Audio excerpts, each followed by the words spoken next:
마가복음 16장 15절부터 20절입니다. 또 이르시되 너희는 온 천하에 다니며 만민에게 복음을 전파하라. 믿고 세례를 받는 사람은 구원을 얻을 것이요 믿지 않는 사람은 정죄를 받으리라. 믿는 자들에게는 이런 표적이 따르니니 곧 그들이 내 이름으로 귀신을 쫓아내며 새 방언을 말하며 뱀을 집어 올리며 무슨 독을 마실지라도 해를 받지 아니하며 병든 사람에게 손을 얹은즉 나으리라 하시더라. 주 예수께서 말씀을 마치신 후에 하늘로 올리시사 하나님 우편에 앉으시니라. 제자들이 나가 두루 전파할 때 주께서 함께 역사하사 그 따르는 표적으로 말씀을 확실히 증언하시니라. 아멘. 아멘. 지난주 하나님께서는 우리에게 부활의 주님께서 우리에게 말씀하신 지상대명령은 복음을 세상 가운데 증거하라는 것입니다. 근데 우리가 막연하게 복음을 증거하라, 도대체 무엇을 증거할지를 우리가 잘 이해를 못합니다. 그래서 복음의 내용이 도대체 무엇일까? 그 복음의 내용을 16절에서 말씀하시는데 믿고 세례를 받는 사람은 구원 얻을 것이요 믿지 않는 사람은 정죄를 받으리라. 다시 말하면 믿음의 사람으로 믿기만 하면 너희가 구원을 받는다는 겁니다. 그러나 믿지 아니하면 너희가 구원을 받지 못한다. 이 말씀을 우리가 들을 적에 이 말씀이 우리에게 막연하게 들려지는 말씀이고 두리뭉실하게 들려지는 말씀일 뿐이라는 겁니다. 오늘 본문의 내용을 보게 되면 마가가 본문을 기록하면서 지금 복음에 대한 잘못된 오해가 있는 것이죠. 분명하게 복음을 증거하라고 말하고 있는데 복음이 어떤 것인지를 알지 못하고, 그래서 우리가 흔히들 복음을 전한다고 하면 기쁜 소식을 전한다. 기쁜 소식을 전한다. 그걸 다 우리 끝나버린다는 사실이죠. 사실 이런 내용을 보게 되면 사도행전 2장의 베드로 사도의 설교도 마찬가지입니다. 두리뭉실하게 자세하게 설명하지 못하고 복음의 내용이 풍성하지를 못하고 막연하게 두리뭉실하게 증거하고 있는 모습을 보게 됩니다. 그럼 이 복음이라는 게 도대체 무엇일까? 복음의 내용이 어떤 내용이길래 이 복음을 증거하라고 하실까? 그게 잘 설명하고 있는 부분이 바로 고린도전서 15장 1절 이하에서 15장 전체의 메시지입니다. 고린도 15장 1절을 보면 형제들아 내가 너희에게 전한 복음을 너희에게 알게 하노니 이는 너희가 받은 것이요 또 그 가운데 선 것이라. 지금 바울도 지금 고린도 서신을 써오면서 15장까지 복음에 대해서 자세히 설명을 하지 않고 너희가 복음을 믿으라. 그러면 너가 구원을 받으리라. 너희가 복음을 믿으면 구원을 받는다 라고 증거를 해왔고, 나는 이 복음 위에 다른 복음을 나는 전한 적이 없고 나는 이 복음 위에 나는 다른 아무것도나 알기를 원치 아니한다 라고 바울은 이전까지 고백해 왔습니다. 근데 여기까지 보더라도 두리뭉실하다는 것이죠. 근데 바울이 말하고자 하는 말을 보게 되면 고린도 교회는 바울이 전한 복음을 다 알고 있다는 사실이죠. 복음의 내용을 자세히 알고 있다는 얘기예요. 그냥 내가 너희에게 전한 복음을, 전에 전한 복음을 너희가 굳게 믿고 그것을 굳게 붙잡고 있으면 너희가 구원을 받으리라. 그래서 우리가 복음이라는 것은 너희가 이미 받은 것이라고 하는 말씀을 통해서 지금 고린도 교회는 바울이 세운 교회죠. 바울이 개척해서 바울이 그곳에 복음을 가르쳤고 복음으로 나온 성도들이 그곳에 모여있는 곳입니다. 이곳에 지금 복음이라는 단 하나만 집어넣더라도 저들은 다 이해할 수 있다는 것이죠. 다 깨달을 수 있다는 말입니다. 근데 오늘 2차 독자인 우리에게는 이 말씀을 들어도 다 이해가 되질 않아요. 그래서 복된 소식이라 정도로 우리가 이해한다는 것입니다. 그래서 2절을 다시 보게 되면 뭐라고 말씀하시냐면 만일 너희가 만일 내가 전한 그 말을 굳게 지켜 헛되이 믿지 아니하면 그로 말미암아 구원을 받으리라. 그리고 이어서 성경은 계속해서 말씀하십니다. 내가 받은 것을 먼저 너에게 전하였노니 이는 성경대로 그렇게 해서 우리 죄를 위하여 죽으시고. 그럼 복음의 내용이 뭐냐? 우리 죄를 위해서 예수님께서 죽으셨다는 것이죠. 성경대로 이 땅에 성육신하신 그 예수께서 우리 죄를 위해서 십자가에서 못 박혀 죽으셨다. 그리고 상사지된 바 되었다 성경대로 사흘 만에 다시 살아나사 게바에게 보이시고 그리고 12 제자에게와 만삭되지 못한 나에게도 보이시고 500의 형제들에게 보이셨느니라라고 말씀을 하면서 부활을 증거하라고 했습니다. 이 부활이 없다고 하면 예수님의 성육신도 가짜고 예수님의 십자가에 죽으심도 가짜고 우리 죄를 위해서 예수님께서 우리 대속점을 되신 것도 가짜이다. 그러므로 우리가 전하는 우리는 가장 불쌍한 사람이고 너희 믿음도 헛것이고 우리의 믿음도 헛것이다. 부활이 없다 하는 자들아 라고 하면서 이 부활에 대해 증거를 해나가는 것이 바로 고린도 15장입니다. 그런데 이 말씀을 보더라도 2차 독자들 입장에서는 1차 독자들 입장에는 잘 이해를 할 수 있다는 것이죠. 고린도 교회 입장에서는 바울을 통해서 설교를 들어왔고 바울을 통해서 날마다 양육되어 왔던 성도들 입장에서는 잘 이해할 수 있지만 2차 독자인 우리들에게는 잘 이해할 수가 없는 말씀입니다. 그리고 간략하게 우리 죄를 위해서 예수님께 죽으셨구나. 예수님께 십자가 못 박혀 죽으시고 장사되시고 우리 죄를 위해서 죽으셨는데 그게 어떻다는 것입니까? 우리 죄를 위해서 주님이 죽으셨는데 2차 독자 입장에서는 우리 죄를 위해서 죽으셨다. 여러분들 그래서 모든 교회를 다니는 사람들이 예수님이 우리 죄를 위해서 십자가 죽으셨습니다라는 거 다 이해를 하고 있죠. 다 믿는다고 말합니다. 근데 놀랍지 않아요. 근데 복음 안에 살지를 않잖아요. 스스로 다 죄인으로 돌아가고 있는 모습들을 바라봅니다. 왜 그럴까? 복음의 내용에 대해서 이해를 못해서 그래요.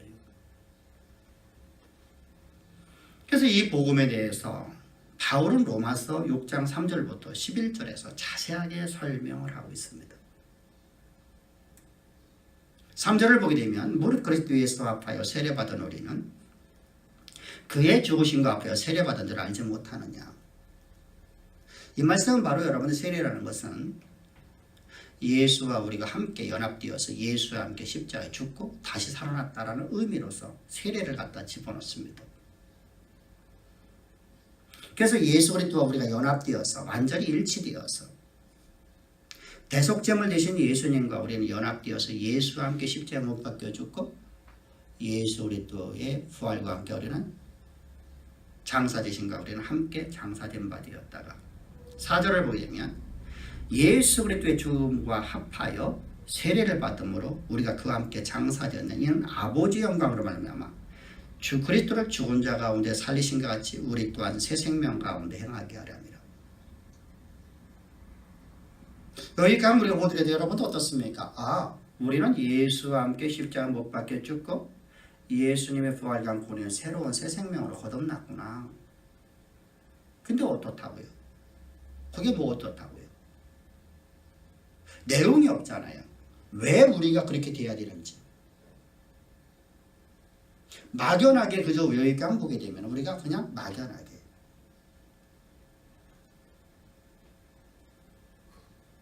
그래서 5절을 보게 되면 이렇게 말씀하고 있어요. 만일 우리가 그리스도의 죽음, 그의 죽음과 같은 모양으로 연합한 자가 되었으면 그의 부활과 같은 모양으로 우리가 연합한 자가 되리라. 여기까지 보게 되면 예수 그리스도와 우리가 완전히 연합되어 있구나. 일치되어 있구나.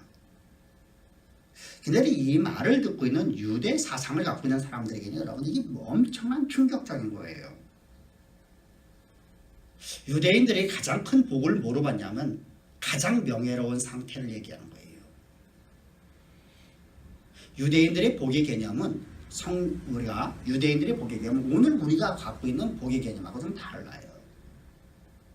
유대인들의 복의 개념은 항상 명예로운 상태를 가장 명예로운 상태.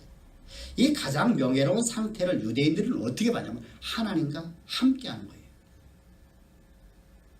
하나님과 함께하는 자가 가장 명예로운 자다.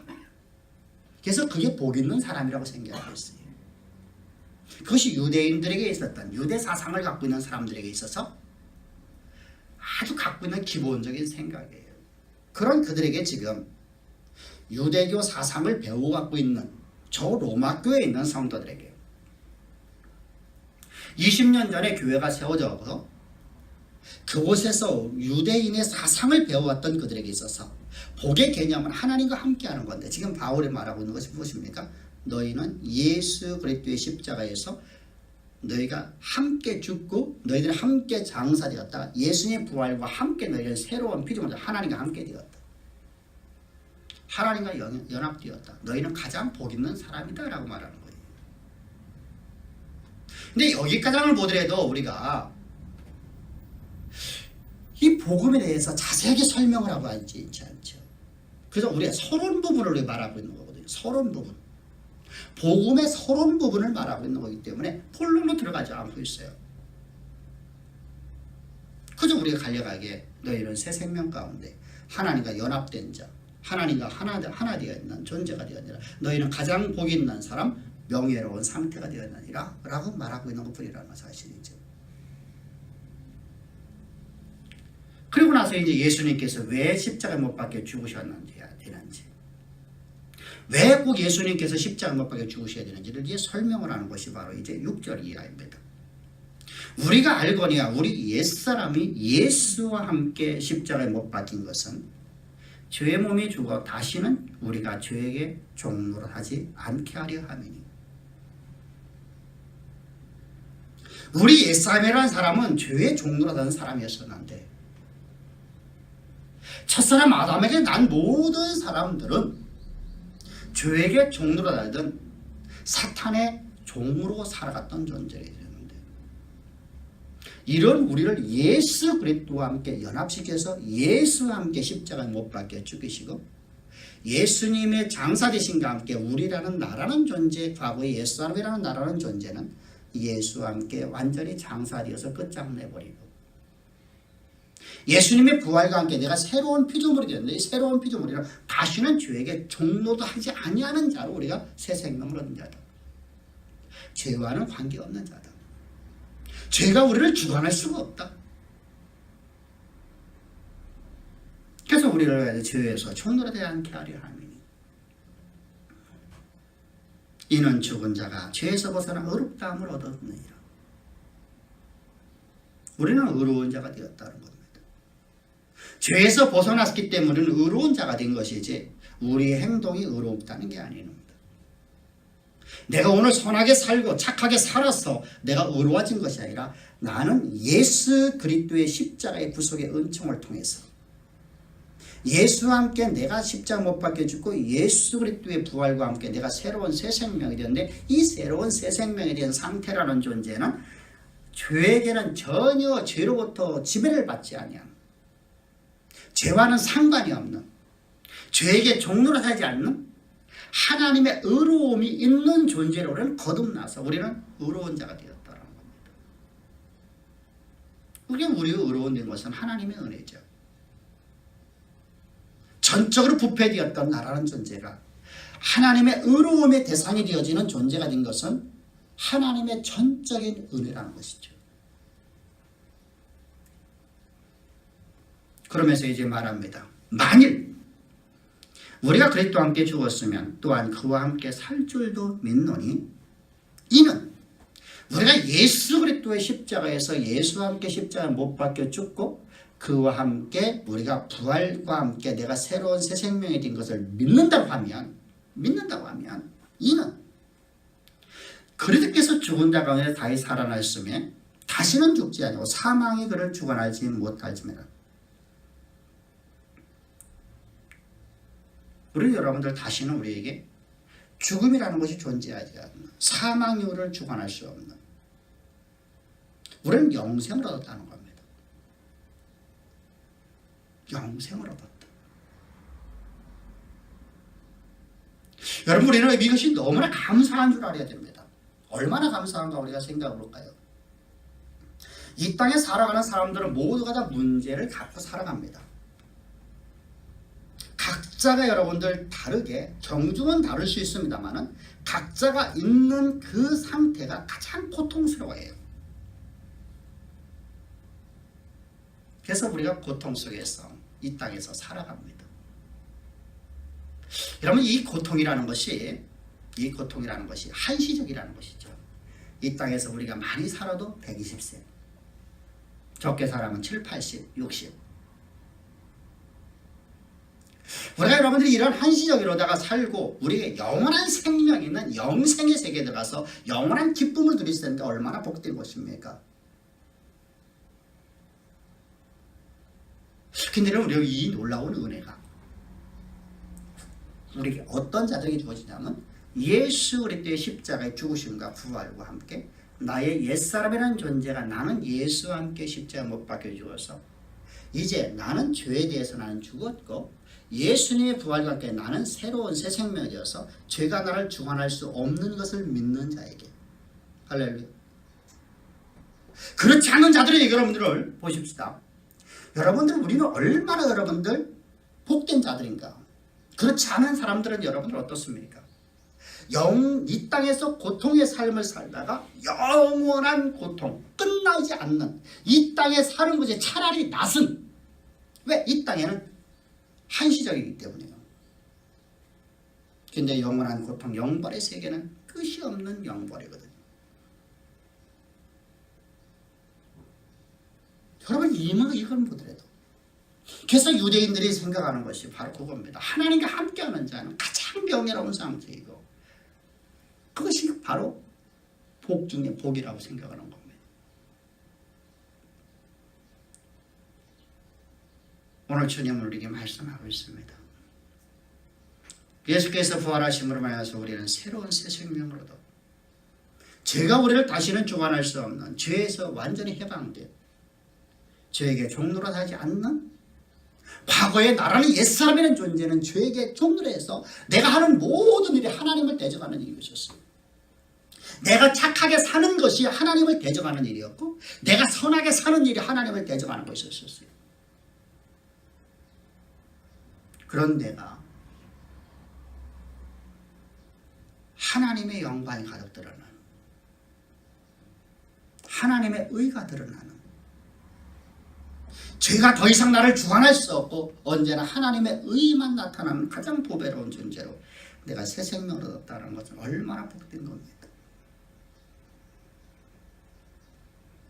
그런데 여러분들, 이 죽음이 예수님의 부활이 오늘 내가 범죄할 때마다 예수님이 나를 위해서 죽어주기 위해서 오시는 것이냐? 그것이 아니라는 것이죠. 그래서 10절에서 말합니다. 그가 죽으시면 죄에 대하여 단번에 죽으시며. 히브리서 10장 12절부터 14절을 보게 되면 예수님께 단번에 영원한 제사를 드리시고 우리를 영원토록 온전케 하셨다고 말씀하고 있습니다. 예수님의 십자가에 죽으시면 단번에 영원한 제사를 드리셨다. 다시 말하면 예수님께서 2000년 전에 십자가 못 박혀 죽으신 것이 2000년 전에 사건으로 끝나는 것이 아니라 모든 세대, 모든 사람들, 모든 온 인류의 끝날 예수님의 재림하시는 날까지 언제나 현재성을 갖고 예수님께서 오늘 나를 위해서 십자가 못 박혀 죽으신 것입니다. 그것이 바로 영원이라는 뜻이에요. 시간의 흐름이 영원토록 이어진다는 개념이 아니라 하시죠. 성경에서 영원은 언제나 현재라는 거예요. 과거도 없고 미래도 없고 언제나 현재예요. 시작도 끝도 없는 언제나 현재. 이것이 바로 영원이라는 뜻이에요. 그가 살아계시면 하나님에 대해서 살아계시니 그러므로 예수님께 단번에 영원한 죽음을 당하셨고 우리를 위해서 영원토록 우리 살아계신 예수님의 우리가 안에서 우리는 어떻습니까? 하나님에 대해서 우리는 항상 살아있는 자, 하나님의 영광이 우리의 삶으로 지배하는 자를 우리가 거듭났다는 겁니다. 그리고 이제 결론적으로 이와 같이 너희도 너희 자신을 죄에 대하여 죽은 자요 그리스도 예수 안에는 하나님께 대하여 살아있는 자를 여길지어다. 왜 여기서 여러분들 이와 같이 여길지어다 이렇게 말씀하십니까?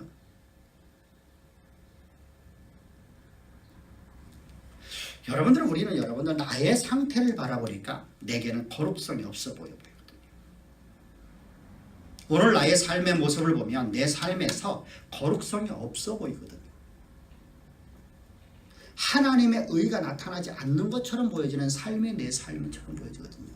내 생각과 내 마음과 내 뜻과 내가 향하는 모든 행동들을 보면 하나님을 대적하는 것밖에 없는 것처럼 보이거든요.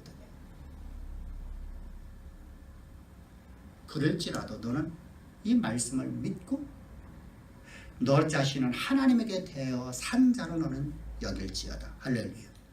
믿으라는 겁니다. 나는 하나님의 거룩한 백성 되었음을, 나는 하나님의 자녀임을, 하나님의 영광이 나를 통해서 열방 가운데 드러나는 존재로 하나님 나를 거듭나게 하셨음을 나는 믿으라는 겁니다.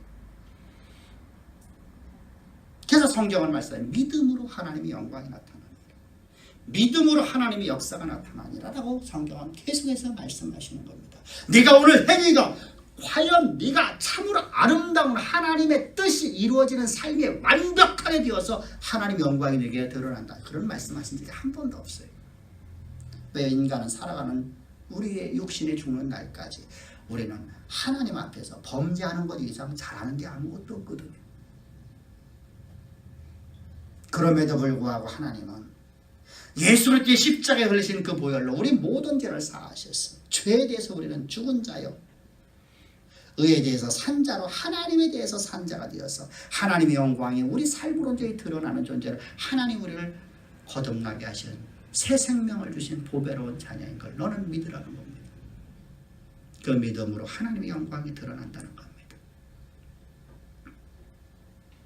그러면서 말씀하시는 겁니다. 이 복음의 말씀을 듣고 믿는 자는 복음을 증거하라. 땅끝까지 증거하라. 그러면 이 복음을 증거하는 곳마다 이 복음의 말씀을 듣고 이 복음의 말씀을 믿는 자가 복음을 증거하는 곳마다 하나님은 표적을 드러내신다는 겁니다. 그것이 바로 17절 18절입니다. 믿는 자에겐 이런 표적이 따르니 그들이 내 이름으로 귀신을 쫓아내며 새 방언을 말하며 뱀을 집으며 무슨 독을 마실지라도 해를 받지 아니하며 병든 자에게 손을 얹은 즉 나으리라 하시더라. 그래서 표적이라는 단어는 바로 표적, 징조라는 뜻으로 하나님께서 자기가 하나님 당신이 보낸 자임을 하나님이 표시하기 위해서 나타나는 기적적인 사건을 말하는 거예요. 그래서 여러분 오늘 본문의 마지막 부분에서 우리에게 성경은 이렇게 말씀하고 있죠. 19절 20절을 보게 되면 성경은 이렇게 말씀하고 있습니다. 주 예수께서 말씀을 마치신 후 하늘로 올리시사 하나님 우편에 앉아 계시고 제자들이 나가 두루 전파할세. 주께서 함께 역사사 그 딸은 주 제자들이 주의 말씀을 세상 가운데 증거할 때 이 진리의 복음을 듣고 이 진리의 복음을 세상에 증거할 때 많은 표적으로 하나님의 제자인 것을, 그 말이 지금 제자들이 증거하고 있는 말이 진리임을, 그 말씀이 곧 하나님 말씀임을 하나님께서 그 표적으로 드러내 주셔서 그것이 진리라는 것을 알려주시더라 이것입니다. 이처럼 하나님께서는 우리에게 주의 진리의 복음을 증거하라고 말씀하십니다. 그러면 내 가운데 표적이 나타나리라. 사실 여러분들 예수를 믿고 있는 모든 사람들, 모든 예수를 믿는다고 말하는 모든 사람들은 모두가 다 하나님의 표적이 내 삶의 상식이 되기를 원합니다. 그렇지 않은 사람 한 명도 없을 겁니다. 나는 하나님의 영광이 드러난 삶을 살기를 원합니다.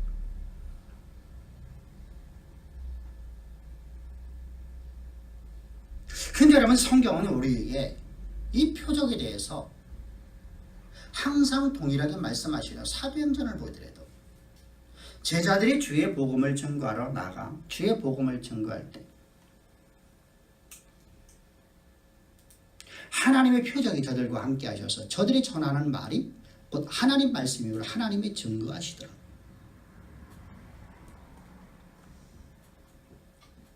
여러분 우리 3장을 지나올 적에 3장에서 하나님께서 12제자를 파송하셨었어요.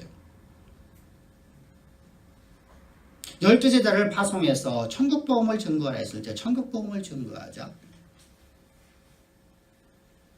저들의 손으로다가 하늘의 기사와 이적과 표적을 행하였더라. 저들이 증거하고 있는 말을 여러분 우리가 70일의 제자 파송 이야기를 우리가 알고 있습니다. 70일의 제자들이 파송되어서 각 지역에 흩어져서 주의 복음을 증거할 적에 귀신이 떠나가고 병든 자가 나서며 놀라운 역사들이 나타나더라. 다시 말하면 예수님께서 저들이 증거하고 있는 말이 곧 하나님 당신의 말임을 하나님께서 표적으로 보여주시더라. 증거해 주시더라는 것입니다. 오늘 여러분들 우리 삶상에서 오늘 우리의 이 삶 속에서 하나님의 영광이 우리의 삶의 상식이 되어지려면 우리는 복음을 증거하는 자들이 되어야 될 줄 믿습니다. 할렐루야. 그래서 표적과 믿는 자에게 이런 표적이 따른다고 하는 이 말씀과 복음을 증거하는 것은 절대로 여러분들 따로 떼어놓을 수 없는 상관관계에 있는 것입니다. 그런 표적이 어떤 표적이 나타나냐? 귀신을 쫓아낸다는 거예요. 우리가 귀신을 쫓아내며 이 쫓아내며라는 에크발로산이라는 단어인데 이 에크발로신이라는 이 단어는 어떤 사람의 행위를 행하는 권세를 빼앗아서 다른 장소로 쫓아내볼 때 쓰여지는 단어예요. 어떤 사람에게 있는 권세를 빼앗아서 우리가 그렇잖아요. 대통령의 권세를 빼앗아서 그를 다른 곳으로다가 보내버릴 때 이때 쫓아냄이라는 단어를 사용하는 거예요. 그는 회사에서 어떤 직위를 갖고 있는데 그가 잘못해서 그를 직위를 빼앗아서 그를 다른 곳으로 보내버릴 때 이런 때 쓰여지는 단어가 에크발로신이라는 단어를 사용하고 있어요. 이걸 쫓아내는 거예요. 다시 말하면 세상의 모든 권세를 잡고 있는 이 귀신이라는 존재를 그 권세를 다 빼앗아서 그를 내보내버리는 거예요. 다른 곳으로 쫓아내버리는 거예요. 근데 여러분 문제가 있죠. 주님의 말씀은 여러분들 우리에게 또 한 말씀이 우리에게 다가오는 것이 뭐냐면 마태복음 12장 45절이에요. 마태복음 12장 45절에 보면 우리가 귀신을 쫓아내서 악한 귀신을 쫓아내고 그를 그대로 둬버리면 그가 그 주위를 배회하다가 자기 집에 다시 돌아올 때 악한 7 귀신을 더 갖고 들어와서 그가 전보다 더 악해지리라. 전보다 더 나빠지리라 이렇게 말씀하고 있습니다.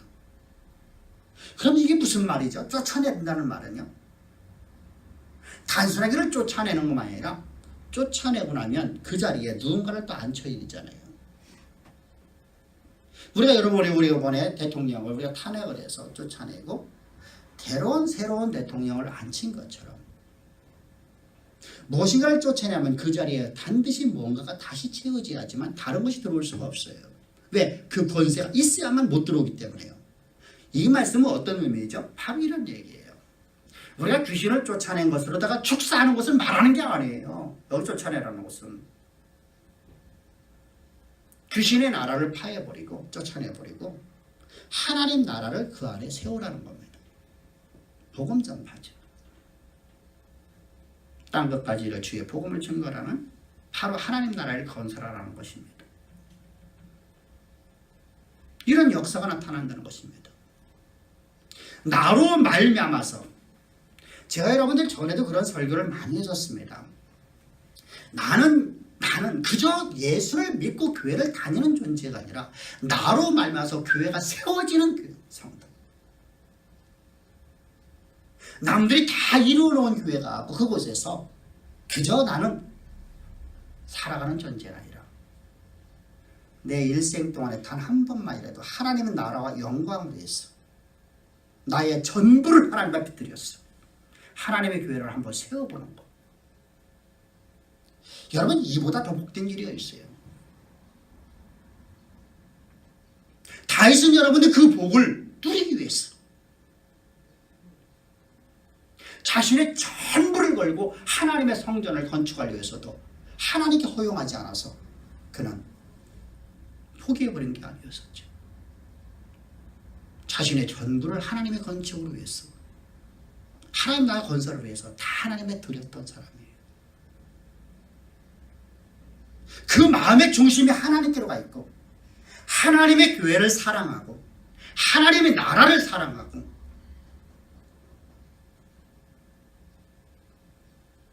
하나님의 그 놀라운 사랑 앞에 그는 엎드려 있었기 때문에 하나님은 그가 어떤 잘못했어도 항상 동일하게 말씀하시죠. 너는 나와 마음이 아팠다. 선하게 살고 율법대로 사는 것은 사울이 더 살았고 다른 왕들이 더 잘 살았어요. 근데 그들을 향해서 한 번도 너는 나와 마음이 아팠다고 말씀하지 않으시고,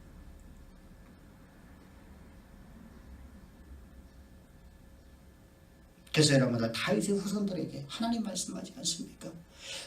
너가 올 악을 행하고 네가 내 앞에서 악을 행하여 나를 떠나고 너희들이 우상 숭배하고 온갖 악을 네가 다 행한다. 내가 다윗 때문에 내가 너를 용서하노라. 다윗 때문에 용서하노라.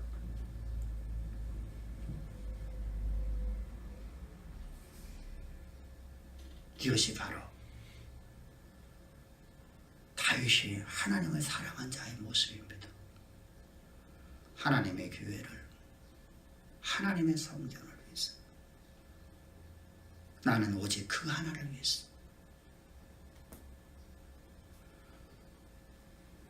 두 번째로다가 표적은 바로 이겁니다. 새 방언을 말하고, 이 새 방언이라는 글로사이스, 카이나이스라는 단어를 사용하고 있는데, 이 글로사이스라는 단어는 언어라는, 언어들, 많은 나라의 언어들, 이런 얘기예요. 그래서 글로스의 복수형으로 써가지고 있어요. 이 카이나이스라는 단어는 새롭다 라는 단어예요. 이제까지 하지 않던 새로운, 이런 뜻이죠. 이제까지 하지 않던 새로운 행동, 이런 뜻을 갖고 있는 단어예요. 그래서 여러분, 새 방언이라는 것은 오늘날 우리가 말하고 있는, 우리가 알아들을 수 없는 이상한 말을 하는 이런 방언을 말하는 것이 아니라, 주님이 말씀하고 있는 이 방언이라는 단어는 어떤 방언이냐면 우리가 이제까지 하지 않던 말을 한다는 거예요. 사실은 예수님의 제자들이 이 말씀을 듣기 이전에, 예수님의 십자가에 못 박혀 죽으시기 이전에는 저들이 새로운 말을 좀 했었어요. 주 예수를 믿으라. 그런데 여러분들, 예수님이 고난의 현장으로 주님이 끌려 들어갈 적에 저들은 예수를 버리고 귀향을 했고 본업으로 돌아갔고 예수를 저주하게 했고 빨개 벗고 도망가게 했습니다. 그래서 그들이 전부 다 본업으로 다 돌아갔어요. 과거에 자신들이 살았던 방식으로 다 돌아갔어요. 이런 그들에게 주님께 찾아가셔서 주께서 말씀하시는 부활의 주께서 너희가 새 방언을 말하리라. 나를 증거할 때 새로운 말을 하리라. 근데 여러분, 놀랍지 않습니까? 사도행전 2장에 오순절 마가다락방에서 하나님의 성령이 저들 가운데 임하고 나자 저들의 입술에 나오는 말이 새로워졌어요. 이제까지 두려워서 말 한마디 못했던 말들이 저들 입에서 나옵니다.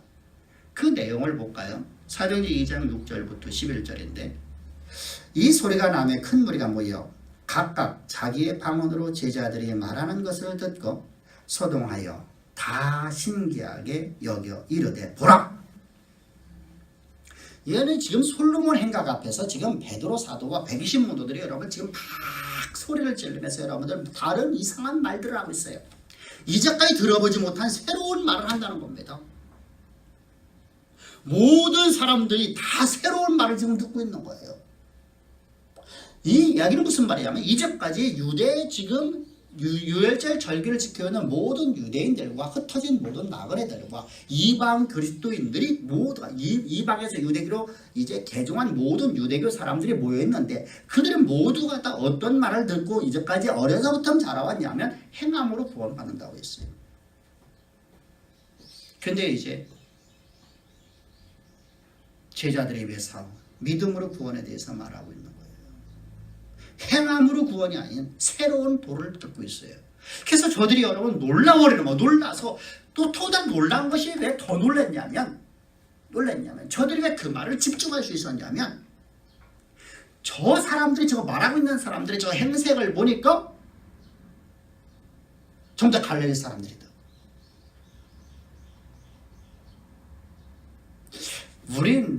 우리도 여러분들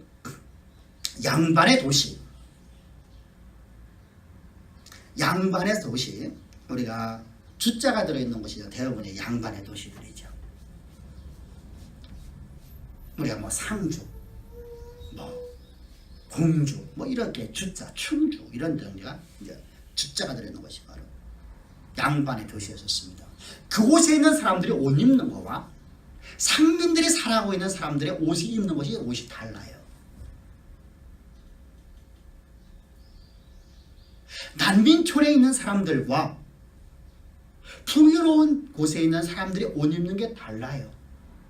이처럼 제자들이 옷 입는 모습과 지금 유대인들이 옷 입는 모습이 달라 보였습니다. 이 제자들의 모습을 보면서 저들이 어떤 사람들이냐? 다 갈릴리 사람들 아니냐? 이 얘기는 무슨 말이야? 저들은 남 놓고 기억자도 모르는 사람들 아니냐? 그런데 놀라운 일이 생겼어요. 어떤 놀라운 일이 생겼냐면 성경을 보니까 우리 각 사람이 난 곳에 방언해. 우리 각 사람이 출생한 곳에 말을 하지 않느냐? 그럼 그 각 사람들이 태어난 곳을 어디냐면 이들이 흩어진 나그네들이니까 이들이 모두가 다 바데인과 메데인과 로마인과 아라비아인과 그레데인과 계속 16개, 17개의 나라의 이름이 나오고 있습니다. 그 각 나라의 사람들이 말을 하는다. 놀라버렸어요. 놀라운 표적을 보는 거예요. 지금 저들이 입에서 새로운 도를 말하고 있는데 이 놀라운 사건을 보면서 거기에 집중하는 거예요. 그러면서 말하는 거야. 우리가 다 우리 각 언어로 우리 각 나라의 언어로 저들이 말하는 것을 그 내용이 뭐냐? 하나님의 큰 일을 말하는 거다. 하나님의 큰 일을 말하는 거다. 이게 방언이에요. 오늘날 우리가 말하듯이 막 이상한 소리를 하는 그걸 방언이라고 성경은 여러분들 시작하지 않았어요. 이건 고린도 교회에만 나타났던 하나의 특이한 상황이에요. 다른 교회에서는 없었어요. 여러분, 주님께서는 우리가 주의 복음을 증거할 적에 다시 말하면 우리가 새로운 말을 시작하는 것을 말을 하는 것을 표적이라고 합니다. 이제까지 하지 않던 말. 하나님의 큰 일을 말하는 것. 예수 그리스도의 십자가의 도를 증거하는 것을 성경은 새 방언이라고 말합니다. 이건 표적입니다. 거기에 우리는 여러분 내 생명을 걸지 않습니까? 복음을 증거하면 내 생명을 걸지 않습니까? 증인이라는 건 내 생명을 걸고 내가 사실을 말한다. 만약에 이 말이 거짓이면 나는 죽겠다는 겁니다. 그것이 바로 새 방언을 말하는 자들의 마음 자세였습니다.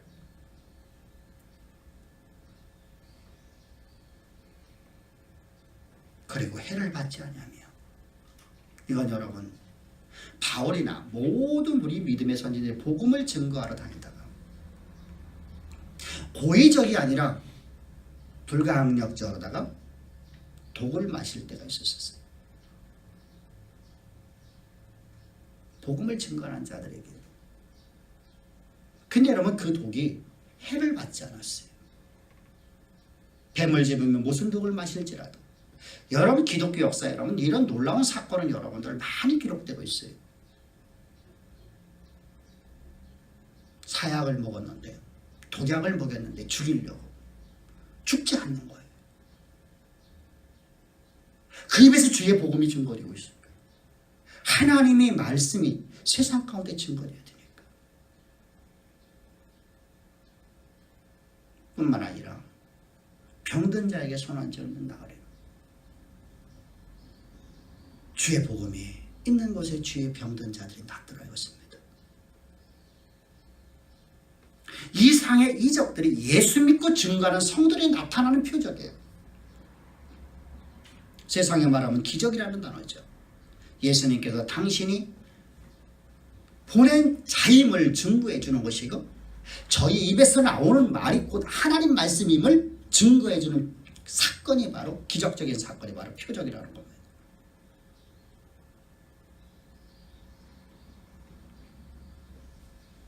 오늘도 주의 십자가의 복음을 믿고 이 복음이 증거되어지는 것에 이런 표적이 따른다는 겁니다. 따라서 우리는 표적을 구하는 자가 아니라 주여 내게 뭐 어떤 병든 자를 병원에 온 사람 그런 말을 하는 자가 아니라 귀신 쫓는 자를 달라고 하는 자들이야. 우리는 오직 그리스도의 십자가의 지위의 복음을 증거하는 표적을 구하는 자가 되어야 됩니다. 할렐루야. 이 십자가의 복음 안에서 예수님의 지상 대명령이 땅끝까지 죽어오는 복음의 말씀은 복음을 증거하는 말씀 앞에 우리가 절대적 충성하여 순종하는 하나님 말씀을 존중하며 하나님도 우리를 존중해 준답니다. 너희가 나를 존중하면 나도 너희를 존중하리라. 이 말이 증거되어지는 것마다 내가 너를 보낸 자임을 내가 표적으로 보여주며 내 입술에 나오는 모든 말이 내 말임을 내가 기적으로 내가 보여주리라. 이것이 바로 오늘 주님이 말씀하시는 마가복음의 마지막 주님의 말씀입니다. 이 말씀을 따라 우리는 듣기만 하고 앉아있는 자가 아니라 행함 있는 믿음의 사람으로서 우리가 나아가는 땅끝까지 주의 복음을 위해서 우리가 살아가는 성령의 감화감동을 주는 모든 말씀 앞에 순종할 수 있는 감동만 받고 행함이 없는 악한 자들의 습관을 따르지 말고 내게 불이익이 온다 할지라도 주의 말씀 앞에 순종하는 가장 아름다운 성도들이어서 우리 주양의 모든 성도님들의 삶에서 하나님의 놀라우신 그 이적적인 표적이 기적이 표적이 아니라 상식이 되어지는 아름다운 하나님의 보배로운 자녀들의 삶이 되기를 주의 이름으로 축복합니다. 기도드리겠습니다. 보배로우신 아버지 하나님 감사합니다. 찬양합니다. 오늘 주님 우리에게 믿는 자의 표적이라는 뜻이 어떤 의미인가를 우리가 알려주심을 참 감사합니다. 이 놀라운 은혜 주님 앞에 엎드려 경배하며 예수님의 이름으로 기도합니다.